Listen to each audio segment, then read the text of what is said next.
கடவுள்கள் 100 கடவுள் இருக்காங்க, கலாச்சாரம் 300 இருக்கு. இதில் பிரிவுகள் ஜாதிகள் அடிப்படையில் சில உரிமைகளை எங்களுக்கு மறுக்க தான் செய்கிறாங்க. சாதாரணமாக ஒரு இசையை எடுத்துட்டா கூட கர்நாடக இசையை நான் ரசிக்க செய்யலாம், ஆனால் அதை நான் பாட முடியாது, எனக்கு கற்றுத்தர மாட்டாங்க. இதை நான் தான் பாடுவேன், சமஸ்கிருதத்தில் நான் தான் பாடுவேன். ஒரு இசையில் கூட இந்த ஒரு பிரிவு இருக்குது. ஆக என்னுடைய சமுதாயத்தில் எனக்கு சில உரிமைகள் தான் மறுக்கப்படுது. ஆனால் இஸ்லாமில் எல்லாருமே ஒன்று தான். சமத்துவத்தை முக்கியத்துவம் கொடுத்தது இஸ்லாம் தான். இறைவன் ஒருவனேங்கிறீங்க, எந்த நிலையிலும் எல்லா புகழும் இறைவனுக்குன்னு எல்லாம் சமத்துவமாக பண்ணுறீங்க. ஆனால் உங்களுக்குள்ளேயே நீங்கள் ஷியா பிரிவு சன்னி பிரிவுன்னு சொல்லி உங்களுக்குள்ளேயே துப்பாக்கி உங்கள் உயிர்களை பழி வாங்குறீங்க. கடந்த மாதம் பாகிஸ்தானில் அந்த ராணுவ பள்ளி நடந்த நிகழ்ச்சியில் குழந்தைகள் இறந்ததை பார்க்குறப்ப ரொம்ப சங்கடமாக இருக்குது. ஸோ சமத்துவத்தையே இப்போ நீங்கள் கடைபிடிக்காமல் உங்கள் அந்த சமத்துவ நம்பிக்கையிலே அடிப்படையிலே நீங்கள் மாறிட்டு வரீங்களோ அப்படிங்கிற சலனம் எனக்கு ஏற்படுது. இன்னும் ஒரு 35 வருடங்களில் 2050 உலக ஜனத்தொகையில் பாதி பேர் முஸ்லீம் அப்படிங்கிற ஒரு நிலைக்கு வரப்போறீங்க. அப்படி இருக்கப்ப நீங்க சமத்துவத்தை ஏன் நீங்க இன்னும் கடைபிடிக்க மாட்டேங்கிறீங்க? 4 கிறுக்கன் செஞ்சாலும் அவனை நீங்க தடுக்கணும்.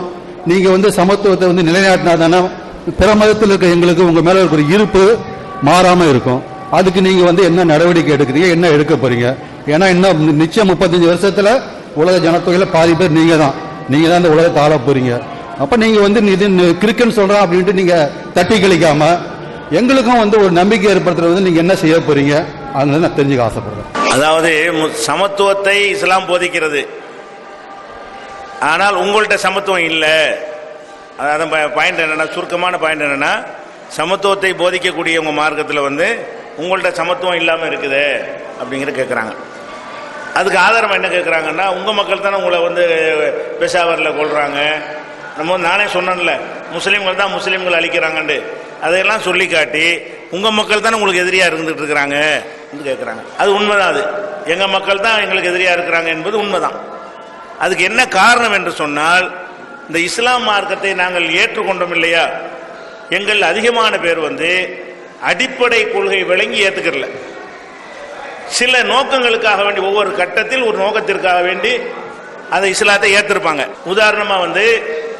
உதாரணமா தீண்டாமை கொடுமை இருக்குன்னு வைங்க. தீண்டாமை கொடுமை ஒரு பக்கத்தில் தலைவிரித்து ஆடும் பொழுது அப்ப என்ன செய்யணும்னா, அதுல இருந்து விடுபட நினைக்குவாங்க. விடுபட நினைக்கும் பொழுது அதுக்காக வேண்டி இஸ்லாத்துக்கு வருவாங்க. சில ஆட்க அடக்குமுறை இருக்குன்னு வைங்களேன், அடக்குமுறையிலிருந்து தப்பித்துக் கொள்வதற்காக வேண்டி இஸ்லாத்துக்கு என்ன செய்வாங்க, வருவாங்க. அப்ப வரக்கூடிய நேரத்தில் அவங்களுக்கு இஸ்லாமிய ஓரிரை கொள்கை, பேசிக்கு, குரான் இதெல்லாம் தெரியாது.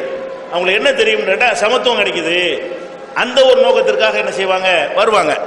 அப்படிதான் நம்ம நாட்டில் உள்ள அதிகமான பேர் ஒரு நேர்மையா இருக்காங்க, ஒருத்தர் உதவியா இருந்துக்கிறாங்க, அண்ணன் தம்பியா பழகுறாங்க. அந்த மாதிரி ஒரு நல்ல சமூகமா இருக்கு நினைத்து கொண்டுதான் இந்த மார்க்கத்தில் வந்தார்கள். அதனால அவங்களுக்கு பேசிக்கான இஸ்லாமிய அறிவு இல்லாத காரணத்தினால குரான் கூட 50 வருஷத்துக்கு முன்னாடி தான் தமிழ்ல மொழிபெயர்த்திருக்கிறாங்க என்கிற ஒரு நிலையில, அது குரானே இல்லாம முஸ்லிம்கள் இருந்தாங்க. குரான் அரபி மொழியில் இருக்கிறது, அதனுடைய அர்த்தம் தெரியாம என்ன செய்யறாங்க, முஸ்லிம்கள் இருக்கிறாங்க. இந்த மாதிரியான ஒரு அடிப்படையில் இருக்கக்கூடிய நேரத்தில் தான் இவங்க இந்த பெஷாவரில் உள்ளவங்க அப்படி உருவானவன்.